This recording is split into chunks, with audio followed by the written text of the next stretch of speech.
Critical reflection, consumption, and identity in everyday life. Consumption permeates every aspect of daily life, but its internal mechanism is often covered by surface concepts, such as free choice, personal preference, and taste. I used to think that eating out was just for satiety and leisure, and collecting and watching exhibitions were just personal interests, but the literature of Model 2 made me realize that these behaviors were actually influenced by the aesthetics of social media, popular culture, and the design of consumption space. And they also carry that the functions of cultural identities, display, and symbol identification. Daily consumption is not completely independent, but embedded in the complex network of cultural capital, emotional marketing, spatial layout, and identity construction. I am not a consumer with absolute autonomy, but a subject that is structurally positioned by social, cultural, and economic forces. In order to apply these theories, I choose 3 types of consumer behavior analysis: food photography and social sharing, blind box purchase, participation in Skull Panda designer toy exhibition, and limited peripheral consumption. These behaviors not only belong to the daily consumption category, but also reflect the symbolic, emotional, and experiential consumption logic. Combining Model 2 literature with other academic materials, I found that they not only shaped identity and social relations, but also explored the limitations of contemporary consumers' autonomy. To put it simply, contemporary consumption is not dominated by individual free will. The linkage of cultural capital, emotional marketing strategy, and spatial design has shaped the positioned consumption behavior structurally. And consumption itself is also constructing identity and maintaining social relations, which urges us to re-examine the appearance of consumer freedom. Case 1. Symbolic consumption through food photography and social media. It has become a habit in my life to eat out and share food photos on social platforms. At first, I thought it was just a matter of recording and sharing daily things, but I realized that it was far more than personal preference after I came into contact with consumption theory. This earlier put forward that food consumption is a form of cultural capital, and taste and choice are symbols to distinguish identity from social culture. His original words are cultural capital accumulates through esteemed consumption and the social recognition of taste. My own practice is a good example. I will choose Italian food, Filipino food, Thai food, Japanese food, and other different cuisines, go to restaurants endorsed by celebrities or recommended by social platforms in Singapore, go up to rooftop landscape restaurants, and go down to street dessert shops and hotpot restaurants, and I am willing to try them. When shooting delicious food and making dynamic pictures, I will carefully ponder the angle, light, and filter, matching with copywriting and labels, and stare at my friends' likes and comments. The sense of satisfaction and identity brought by these interactions can consolidate my symbolic position at the social level, and the process of taking pictures, retouching pictures, and writing a copy is actually a hidden label. Corella pointed out that the way the media presents food will affect people's sense of cultural belonging and social orientation, so that participants can negotiate cultural identity through food politics and performance. The dynamics I posed just confirm this view. Sharing dishes can show your social skills, eating high-end or international restaurants can show your vision and economic strengths, and desserts and drinks with high sound value are showing your taste in life. This shows that choosing a restaurant and sharing it is not a simple personal preference at all, but a process of identity negotiation. People will convey their cultural identity and social status through these visual symbols. From a critical point of view, these behaviors are influenced by social media architecture and social norms. Liu found that consumer self-presentation on social platforms will aggravate the tendency of comparison and conspicuous consumption. It can also be seen that online self-presentation will shape identity performance and then affect consumption choices in digital social networks. What angle to choose, what filter to use, what copy to write, and when to publish. Every step is catering to the algorithm of the platform and the expectations of the audience. Like, comment, and interaction not only strengthen identity display, but also create value for the platform. Therefore, food photography is not independent at all. It is embedded in the network of cultural capital accumulation, social identity acquisition, and platform mechanism operation. Case 2. Emotionalized leisure in blind box shopping. At first, I bought a blind box in the shopping mall as a temporary entertainment activity. When I was tired of studying or working, I relied on this to adjust and experience the surprise of unpacking. Timothy thinks that leisure shopping is emotional labor influenced by spatial strategy and business logic, and he said this shopping mode is stimulating emotional satisfaction, prolongs browsing time, and induces consumption through immersive environments. My experience of visiting shops like Walmart just confirms this statement. Bright lights, pleasant background, music, neatly arranged blind boxes, and various signboards can arouse people's expectations and make the shop process fun and attractive. Scarcity and gamification in blind box design further deepen people's emotional dependence on it. Xia proposed that blind box collection uses intermittent rewards and scarcity to stimulate consumers to buy impulsively and deepen their emotional dependence.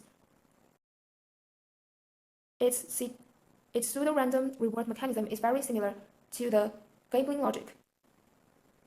Some limited edition blind boxes can only be obtained by online lottery, only sold in specific areas. If I don't get the style I want, I always want to try again, and sometimes I buy again and again, falling into the strange circle of recycling consumption. This kind of repeated attempts will amplify emotional fluctuations, and feeling of disappointment, expectation, and excitement will take turns. The satisfaction of collecting a whole set or drawing a limited amount of money will further strengthen emotional dependence and make the matter of buying a blind box more closely tied to self-identity.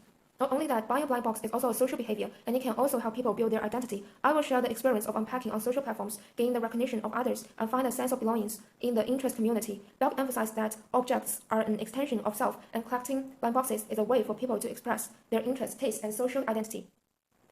These behaviors all show that consumption is not completely independent, and it will be led by spatial design, psychological stimulation, and social norms. Lighting, display mode, blind box design, scarcity tips, and online lottery mechanism are all actively manipulating consumers' behavior. In this way, blind box shopping is more like an emotional trap which uses consumers' psychological weakness to hide business manipulation under the cloak of fun and collection. Every time we unpack, compare, and share, we are involved in the production of identity construction and social relations, and we can also see the passive situation of consumers in the emotional retail space.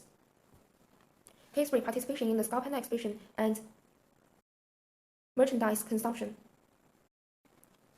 I went to the National Museum of Singapore to see Scout Panda's cage-on-cage exhibition and bought a limited number of surrounding areas. This experience made me see more clearly the role that consumption plays in the construction of identity and the formation of group belongings. Williams thinks that the peripheral products of theme parks and exhibitions are derivative spaces and textual extensions of experience, which can turn memories into objects and keep people connected with related cultural fields continuously. This field is obvious in the exhibition. A number of immersive spaces, sculptures, animations, and interactive devices guide visitors to think about wealth, life, and emotional values, and also make experience and consumption seamlessly connected. The purchase rules of the exhibition further strengthen this connection. Peripheral products are only sold at the exhibition site, and each person is limited to one. People who buy early bird tickets are sure to buy the door, and then visitors have to rely on the lottery to get the qualification to buy. Scarcity and randomness have deepened people's emotional input. Every link of queuing, lottery, and interactive experiences uses the principle of intermittent rewards, which makes emotional contribution and market participation closely tied together. I want to buy the Scout Panda surroundings, not because it is useful, but as a voucher to join the subcultural community. The exhibition creates a strong sense of collective belonging by creating a common emotional experience, interactive devices suitable for taking pictures and limited surroundings. Bell put forward the view that objects are self-extension, which has been confirmed here. Having the exhibition periphery is to show one's membership and personal identity in the subcultural community. Consumption is shaped by structure and is far from being completely independent. Ticket system, purchase, restriction rules, lottery mechanism, immersive space design, and inclusive surroundings all control visitors' experience, emotional investment, and purchase behavior. Although the exhibition creates the illusion of participation and independent choice, every step is framed by rules, and identity expression and consumption behavior are firmly tied together. Experiential consumption is increasingly linking emotional belonging with market participation, consuming people's time, attention, and emotion. Every visit and purchase are involved in the construction of identity and the production of social relations, which also reflects the passive position of consumers in the emotional space. In the three behaviors of food photography, blind box purchase, and consumption around the exhibition, I found the common mechanism of shaping consumers' identity, cultural capital, and symbolic performance drive, catering sharing behavior, emotional space design, and behavior strengthening mechanism to construct blind box consumption mode. The commercialization of experience and the materialization of fan culture make consumption an identity investment. These behaviors show that consumers' desires are not born out of thin air, but are positioned, guided, and shaped by society, space, and algorithm system.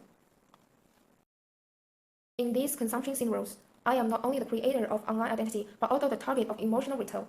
It is not only a participant in the commercialized fan community, but also a labor-oriented consumer with exchange value. This analysis challenge the neoliberal concept of sovereign consumers and reveal the discipline of infrastructure, market incentives, and discourse system on consumer behavior. The essence of consumption is relational behavior, not simple personal behavior. Platform interface, shopping mall layout, immersive expression, and social interaction jointly shapes consumption design. Identity is commercialized through consumption, and self-display depends on identifiable items and experiences at the cultural level. Many consumption choices are made, not decided by themselves. Experience and transactions are inseparable. Even private moments are embedded in the business cycle. Seeing this mechanism clearly does not deny individual initiative, but provides a critical tool for examining the invisible forces that shape daily consumption and identity construction. By studying Module 2, literaturely and supplementary materials, my cognition of my own consumption behavior has completely changed. Previous, I regarded consumption choice as the embodiment of personal taste and leisure demand. After analyzing with a theoretical framework, I found that these behaviors actually participated in the operation of symbolic capital accumulation, emotional governance, experience commercialization, and platform capitalism. Reflecting on these three kinds of consumption experiences, I realized that as a consumer, I am being shaped and positioned by the interwoven network of market, space, and cultural forces. This critical cognition has prompted me to reflect on the relation between consumption and identity and desire, and also made me understand that it is very important to questions and close connections between daily life and capitalist cultural production, which can help us understand the contemporary consumer society more deeply.